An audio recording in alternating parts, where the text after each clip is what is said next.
नमस्कार विद्यार्थी मित्रांनो, पोलीस भरतीसाठी अतिशय महत्त्वपूर्ण असे प्रश्नसंच आपण घेऊन आलेलो आहेत आणि त्याची तयारी आपण आजच्या भागामध्ये करणार आहोत. सर्वात प्रथम विद्यार्थी मित्रांनो, आपण सामान्य विज्ञानाची काही महत्त्वपूर्ण प्रश्नांची तयारी करणार आहोत. त्यामध्ये विद्यार्थी मित्रांनो, आपल्याला पहिला प्रश्न बघायचा आहे की RDX हे खालीलपैकी काय आहे? तर RDX हे एक स्फोटक आहे. त्यानंतर दुसरा प्रश्न बघूया विद्यार्थी मित्रांनो, खालीलपैकी कोणते प्रदूषण हे सर्वात धोकादायक असते? तर वायू प्रदूषण हे सर्वात धोकादायक असते. त्यानंतर तिसरा प्रश्न आहे विद्यार्थी मित्रांनो, कोणता पदार्थ वितळताना आकुंचन पावतो? तर बर्फ हा पदार्थ वितळताना आकुंचन पावतो. यानंतर पुढचे काही प्रश्न आपण बघूया विद्यार्थी मित्रांनो. त्यामध्ये खालीलपैकी मोरचूद या रासायनिक संज्ञा खालीलपैकी कोणती? मोरचूद म्हणजे ब्लू विट्रॉल म्हणजे कॉपर सल्फेट, याचं उत्तर आहे CuSO4. त्यानंतर पुढचा प्रश्न आहे विद्यार्थी मित्रांनो, खालीलपैकी कोणते वायुरूप इंधन नाही?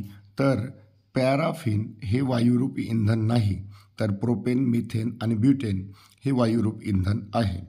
त्यानंतर खालीलपैकी ग्रीन हाऊस परिणामांस कारणीभूत ठरणारा वायू कोणता? तर कार्बन डायऑक्साईड हा ग्रीन हाऊस परिणामांस कारणीभूत ठरणारा वायू आहे. यानंतर पुढचे काही प्रश्न बघू विद्यार्थी मित्रांनो.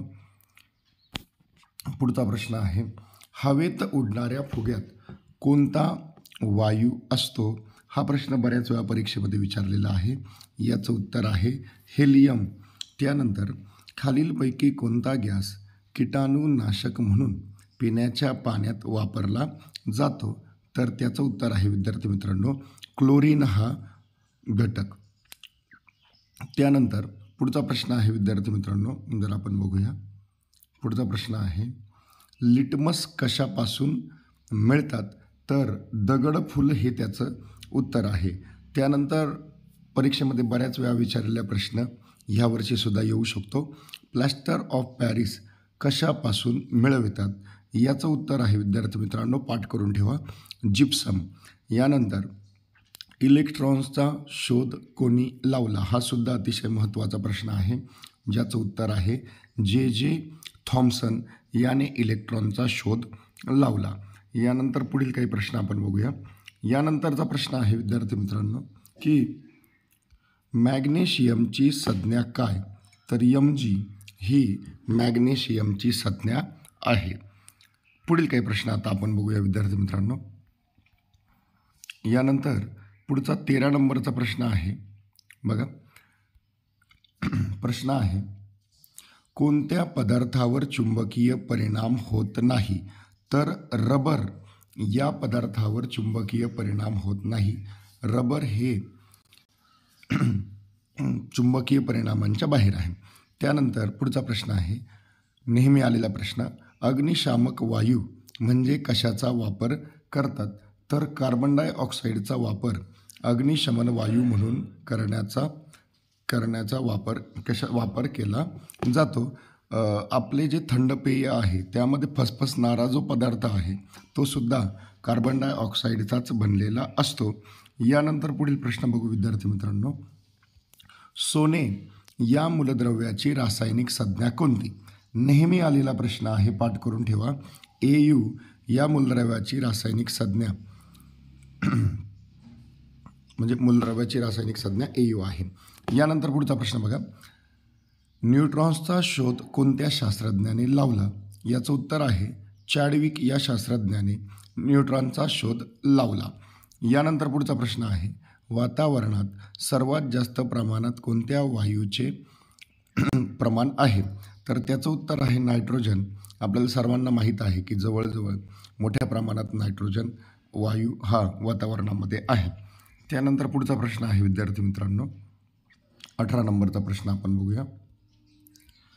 लिंबाच्या रसामध्ये कोणते आम्ल असते? तर लिंबामध्ये क जीवनसत्व आणि सायट्रिक ॲसिड हे आम्ल असते.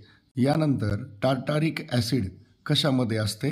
तर टार्टारिक ॲसिड हे द्राक्ष या फळामध्ये असते. अतिशय महत्त्वाचे दोन्हीही प्रश्न आपल्याला बघायला मिळतात. त्यानंतर पुढचा प्रश्न आहे 20 नंबरचा विद्यार्थी मित्रांनो, कांस्य म्हणजे ब्रांझ हे कशाचे संमिश्र आहे? तर आपण यापैकी नाही हे उत्तर आहे. त्याचं कारण असं की ब्रांझ याच्यामध्ये तांबे तर आहेच, परंतु याच्यामध्ये कथीलसुद्धा आहे. म्हणजे तांबे आणि कथील या दोघांचे संमिश्र जे आहे त्यापासून कांस्य किंवा ब्रॉन्झ हे बनले जाते. त्याला आपण ताक असे म्हणतो. ताक पिल्याने ब्रॉन्झ मेडल भेटते, परंतु इथे तो पर्याय नसल्यामुळे उत्तर आहे यापैकी नाही. त्यानंतर पुढचा प्रश्न आपण विद्यार्थी मित्रांनो बघूया. याचं उत्तर आहे यापैकी नाही. खालीलपैकी कोणत्या विषाला वास नाही? तर हा 21 नंबरचा प्रश्न आहे. धतुऱ्याच्या बिया ज्या आहेत त्या विषाला वास नसतो. त्यानंतर पुढचे काही प्रश्न बघू विद्यार्थी मित्रांनो. 22 आणि 23 नंबरचा प्रश्न, मूलद्रव्याचा अणू म्हणजे कोणत्या मूलद्रव्याचा अणू विद्युतदृष्ट्या कसा असतो? म्हणजे मूलद्रव्याचा अणू हा विद्युतदृष्ट्या कसा असतो हा प्रश्न आहे. पुन्हा विचारलेला प्रश्न आहे आणि त्याचं उत्तर आहे विद्यार्थी मित्रांनो उदासीन असतो. मूलद्रव्यांचा अणू कसा असतो? तर तो उदासीन असतो. मादक पेय तयार करण्यासाठी ईस्ट वापरले जाते. काय वापरले जाते विद्यार्थी मित्रांनो? ईस्ट हा पदार्थ वापरला जातो. यानंतर पुढचा प्रश्न आता आपण बघूया. बघा, अतिशय महत्त्वाचे काही प्रश्न आहेत. हाही अतिशय महत्त्वाचा प्रश्न आहे. जसं ब्रॉन्झ कसं तयार होतं तसंच स्टेनलेस स्टील हे कशाचे संमिश्र आहे? तर याचं उत्तर आहे स्टेनलेस स्टील हे कशाचे संमिश्र आहे? तर लोखंड, क्रोमियम व कार्बन म्हणजे पर्याय क्रमांक 2. यानंतर पुढचा प्रश्न आहे विद्यार्थी मित्रांनो आपण बघूया. संगमरवर ज्याला आपण मार्बल म्हणतो, संगमरवर मार्बल हे रासायनिकदृष्ट्या टिंबटिंब असते. मग हे असते कॅल्शियम कार्बोनेट असते. त्यानंतर विद्यार्थी मित्रांनो, मुंडा ही आदिवासी जमात. खूप वेळा हा प्रश्न परीक्षेमध्ये आलेला आहे आणि त्याचं उत्तर आहे झारखंड ही ह्या राज्यामध्ये मुंडा ही आदिवासी जमात आपल्याला दिसते. यानंतर पुढचा प्रश्न आहे विद्यार्थी मित्रांनो, सहस्त्रकुंड धबधबा कोणत्या नदीवर आहे? याचं उत्तर आहे पैनगंगा नदीवरती सहस्त्रकुंड हा धबधबा दिसतो. यानंतर पुढचा प्रश्न आहे विद्यार्थी मित्रांनो 28 नंबरचा, आशिया खंडात आशिया खंडात जगाच्या एकूण किती टक्के लोकसंख्या दिसते? तर आशिया खंडामध्ये जगाच्या 60% लोकसंख्या आहे. आणि आपल्याला माहीतच आहे की भारत आणि चीन ह्या 2 देशामध्ये मोठ्या प्रमाणात लोकसंख्या आहे. त्यानंतर कोणत्या शहरात पिंक सिटी म्हणून ओळखले जाते? तर पिंक सिटी राजस्थानमधील जयपूर या शहरास ओळखले जाते. यानंतर पुढील काही प्रश्न आहेत विद्यार्थी मित्रांनो. टिंबटिंब या विभागात महाराष्ट्रातील सर्वाधिक साखरेचे उत्पादन घेतले जाते. कोणत्या विभागात? तर पश्चिम महाराष्ट्रामध्ये मोठ्या प्रमाणात साखर कारखाने असल्याने तेथे साखरेचे उत्पादन मोठ्या प्रमाणात घेतले जाते. त्यानंतर पुढचा प्रश्न आहे, व्हर्नॅक्युलर प्रेस ॲक्ट मंजूर करणारा व्हाईसरॉय कोणता? तर लॉर्ड लिटन हे उत्तर आहे. व्हर्नॅक्युलर प्रेस ॲक्ट मंजूर केल्यामुळे वृत्तपत्रांची गळचेपी करण्यात आली. वृत्तपत्रांमध्ये मजकूर छापण्यास बंधने आणण्यात आली आणि हा ॲक्ट मंजूर केला होता लॉर्ड लिटन याने. यानंतर पुढील प्रश्न बघूया विद्यार्थी मित्रांनो. संत कबीर यांचे गुरु म्हणून कोणाला ओळखले जाते किंवा यांचे गुरु कोण होते? तर रामानंद हे त्यांचे गुरु होते. त्यानंतर पंचायत राजचा विकास प्राचीन काळी कोणत्या राज्यात झाला? तर चोल घराण्याच्या काळामध्ये पंचायत राजचा विकास झालेला आपल्याला बघायला मिळतो. यानंतर पुढचे काही प्रश्न आहेत विद्यार्थी मित्रांनो. 34 नंबरचा प्रश्न आपण बघूया. टिंबटिंब ग्रामपंचायतीचे अंदाजपत्रक मंजूर करते. तर ग्रामपंचायतीचे अंदाजपत्रक पंचायत समिती मंजूर करते. गावातील जमीनधारकांच्या सर्व नोंदी कोण ठेवतो? तर हे अधिकार आपल्याला तलाट्याकडे दिलेले आहेत. गावातील सर्व जमिनीच्या संबंधीतील नोंदी ह्या तलाट्याकडे असते. एक प्रश्न आला होता विद्यार्थी मित्रांनो, 7-12 या उतार्याच्या संबंधित अधिकारी किंवा कर्मचारी कोण? तर त्याचं उत्तरसुद्धा तलाठीच आपल्याला बघायला भेटतं. यानंतर पुढचा प्रश्न आहे विद्यार्थी मित्रांनो, 36 नंबरचा प्रश्न आपण बघूया. आणि प्रश्न आहे, मानव धर्म सभा या संस्थेची स्थापना कोणी केली? तर अतिशय महत्त्वाचा प्रश्न आहे, ज्याचं उत्तर आहे दादोबा पांडुरंग तरखडकर.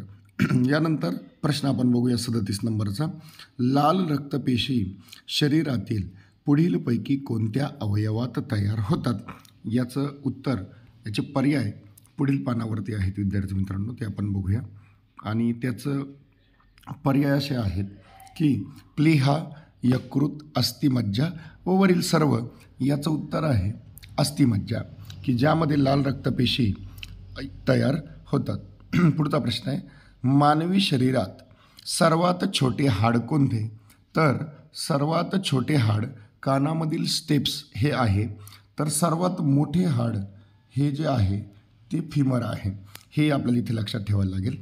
त्यानंतर प्रकाशाच्या कोणत्या गुणधर्मामुळे सूर्य हा सूर्योदयावेळी व सूर्यास्तावेळी लाल दिसतो?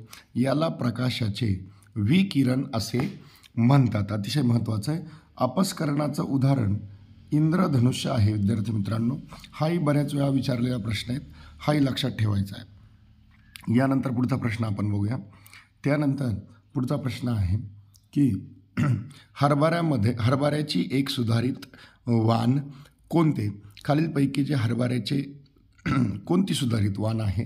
तर अतिशय फेमस आहे विद्यार्थी मित्रांनो, काबुली चना ही ज्याला आपण म्हणू शकतो, विराट, विशाल ही हरभऱ्याची सुधारित वाण आहेत.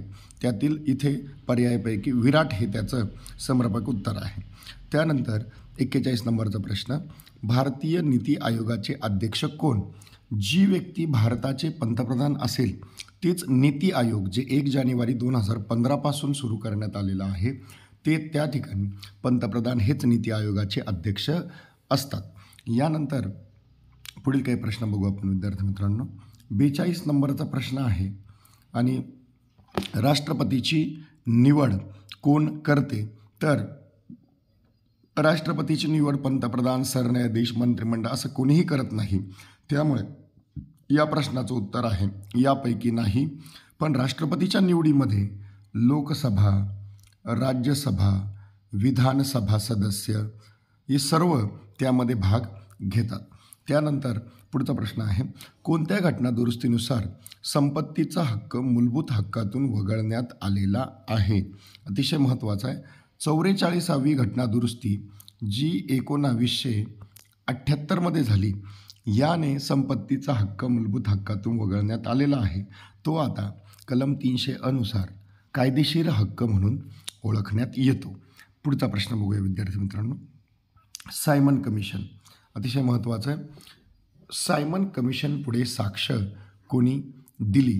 तर डॉक्टर बाबासाहेब आंबेडकर यांनी सायमन कमिशन पुढे साक्ष दिली, आणि सायमन कमिशनला भारतामध्ये जोरदार विरोध करण्यात आलेला होता. त्यानंतर पुढचा प्रश्न विद्यार्थी मित्रांनो, ओझोन वायूचे सूत्र कोणते? तर O2 हे ओझोन वायूचे काय आहे? सूत्र आहे. त्यानंतर पुढचा प्रश्न बघूया विद्यार्थी मित्रांनो. DTP हे पुढीलपैकी कशाचे संक्षिप्त रूप आहे? तर डेस्कटॉप पब्लिशिंग हे DTPचे संक्षिप्त रूप, लॉंग फॉर्म ज्याला आपण म्हणू शकतो. यानंतर पुढीलपैकी कोणती बँक शेतकऱ्यास दीर्घ मुदतीचे कर्ज देते? तर दीर्घ मुदतीच्या कर्ज पुरवठ्यासाठी भूविकास बँक अतिशय महत्त्वाची बँक म्हणून भारतामध्ये कार्य करते. यानंतर पुढचे प्रश्न बघूया. यामध्ये विद्यार्थी मित्रांनो एक लक्षात घ्या, RBI ही कधीही शेतकऱ्यांना कर्ज देत नाहीत. हा एक मुद्दा लक्षात घ्या. भारताची मध्यवर्ती बँक आहे RBI. पुढचे प्रश्न काही बघूया विद्यार्थी मित्रांनो. 48 नंबरचा प्रश्न आहे, पहिल्या पंचवार्षिक योजनेचे उपाध्यक्ष कोण? MPSC पासून तर गट क पर्यंत कायम आलेला हा प्रश्न की पहिल्या व दुसऱ्या पंचवार्षिक योजनेचे उपाध्यक्ष कोण? इथे प्रश्न आला आहे, पहिल्या पंचवार्षिक योजनेचे उपाध्यक्ष कोण? तर याचं उत्तर आहे गुलझारीलाल नंदा.